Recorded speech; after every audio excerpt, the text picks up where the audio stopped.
Hi, I'm Bob, and welcome to Between the Sheets, where we look at Microsoft Excel and related technologies. If you have a lot of data to add up, typically transactional data, and you want subtotals for a particular category, Excel does a great job of doing it automatically. Even better, you don't have to write any formulas. The feature works the same in the Windows and Mac editions, and it's been around long enough that any version of Excel you have will do it. But wait, there's more. Even though these are called subtotals, you aren't restricted to addition. You can get automatic averages and other calculations too. One more bonus. This is a good opportunity to show you how to use the text function to extract month names from dates. So let's take a look, see how it works.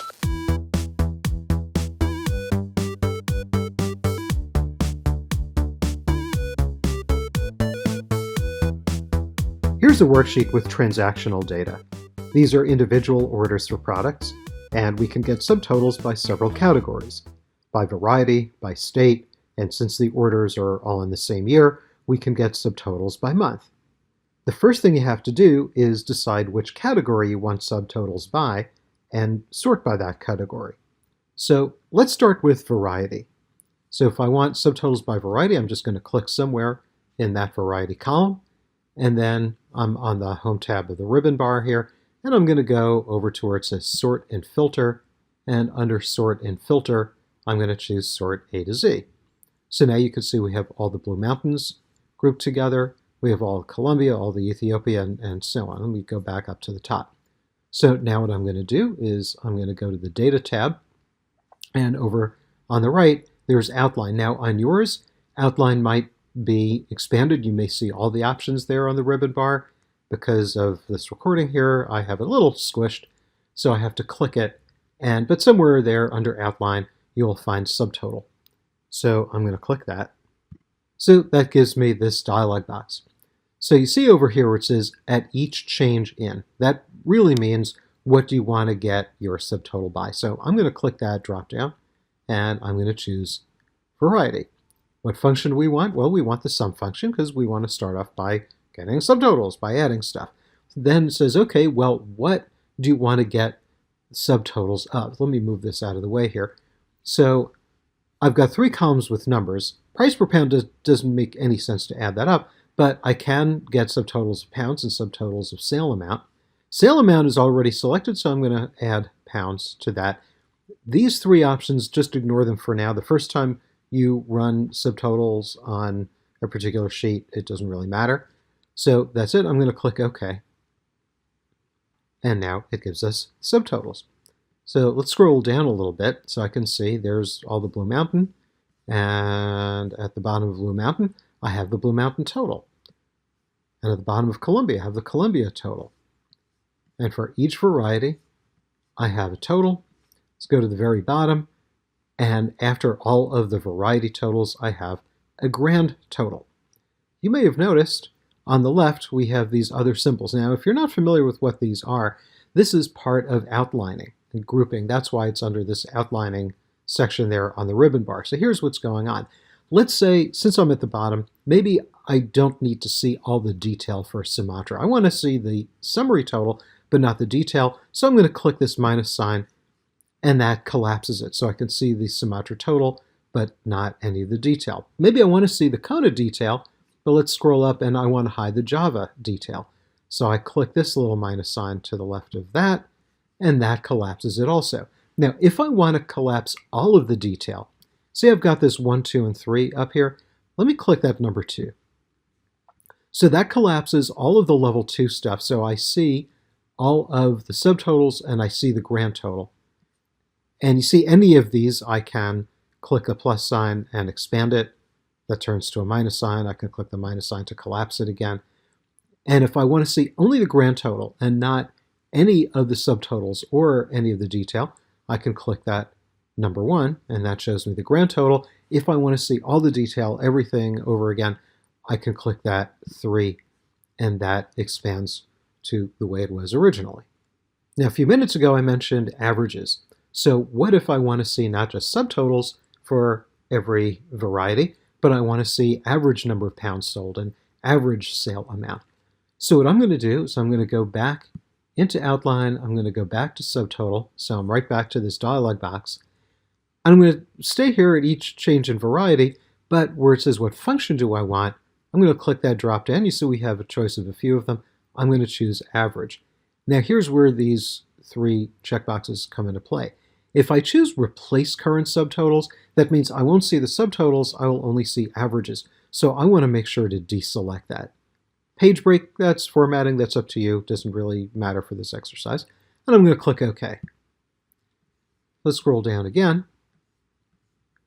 And now I have the average of Blue Mountain in addition to the total of Blue Mountain. And for all of these varieties, I have average as well as total. And you notice that now we've got 4 levels of outline because created an additional outline there, and now we have additional minus signs. So like average here has, on this row, has its own minus sign. So I can click that minus sign if I want to collapse that. I can click the plus sign to expand it. Let's go all the way to the bottom again. And below the last variety, below Sumatra, I now have a grand average and a grand total. So if I click this 3 up here on the outline level, that collapses all the detail. So now I see average and subtotal for every variety, as well as average and total for the whole thing. If I click, that was the number 3. If I click that number 2, that hides all of the averages and shows me only the totals, but I still have the average and total for the whole thing. If I hit that number 1, now I see the average and the total for the whole thing. And once again, if I want to expand everything, see all of the detail, all of the averages, all of the subtotals, I can click that number 4, and we're right back to where it was originally. So let's go back up to the top. And if I decide that maybe I want to see the subtotal or the average by state, I could do that, or I could do by month. We were talking about that to begin with. To do either of those, I have to sort by one of those 2 columns. So I can't have subtotals of state simultaneously in this same worksheet as with the subtotal of variety. So what I have to do is remove the subtotals before I sort. Otherwise, it's just going to be a total mess. So I'm going to go back up to outline and subtotal, and down there in the lower left corner, I'm going to click remove all. In a previous episode, I showed you how to use the text function to format numbers. So here's a practical example of how to use it. This works because Excel treats dates as numbers. So now we're back to where we were. And if I want to sort by state, I could go there, and since I'm already in the data tab, I have this A to Z and Z to A, so I could do that. But we were talking about sorting by month and getting subtotals by month. So let's do that. First thing I want to do is insert a new column. So I'm going to right click or double tap, however you're doing it with your hardware, on the header for column D and insert. And I'm going to go up there, and this is going to be my column for month. So here's where we do a little bit of calculation to extract that. Let me show you the syntax. So the syntax of the text function, we say equals text, and there are 2 arguments. The first argument is what number are we formatting, and the second argument is what do we want the format to be. So here's a simple example. Let's say in cell A5, I have the date July 4th, 2023. If I apply the text function to A5 and give a format of 4 M's in double quotes, and this is real important. If you use this function, you have to put the format in double quotes. Otherwise, it's going to just give you an error, and we extract out of that the word July. Now, how are you supposed to know that it's 4 M's and nothing else? Here's a simple table. If I had used a single M, it would give me 7, right? Because July is the 7th month. If I said 2 M's, it would give me that leading 0. 3 M's would give me the standard abbreviation for July, and we used 4 M's, so that's why it spells it out. So this will work, of course, with all 12 months. Up there at the top of the month column, I'm going to say equals text, open up the parenthesis. There's the date that I want to format, comma, open up double quotes, 4 M's, close the quote, close the parenthesis, press enter, and you can see, yeah, that's February. So Let's go there and autofill it. So when I'm on that cell, I put the mouse pointer on the autofill dot, that little heavy dot in the lower right corner. When the mouse pointer becomes a crosshair, I double click and it fills into the bottom. Now we got to sort it, but you want to be careful how you sort it, because if I'm on the month column and I sort, let's say A to Z, it sorts alphabetically because it sees text. So April comes up as the first month. That's really not very useful. So you want to click in the date column and then sort so that January comes up. So it's chronological, not alphabetical. Now we could go back to doing subtotals. So I'll go back to outline and subtotal. And this time where it says at each change in, I'm going to choose month. I'm going to go and use the sum function. Why it added to price per pound, I don't know, probably because we inserted that other column, so I'm going to clear that. And like before, I want subtotals of pounds and sale amount. And because it's the first instance of this on this worksheet, these three checkboxes don't really make a difference, so I'm going to click OK. And now, just like before when we were sorting by variety and subtotaling by variety, now we have total for January, subtotal for February, subtotal for all those months. Let's go down to the very bottom.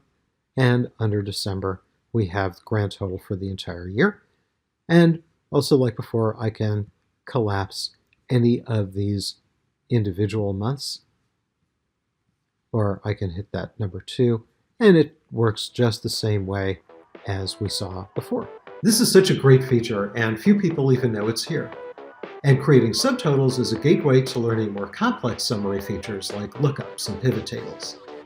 So until next time, my name is Bob, and this has been Between the Sheets.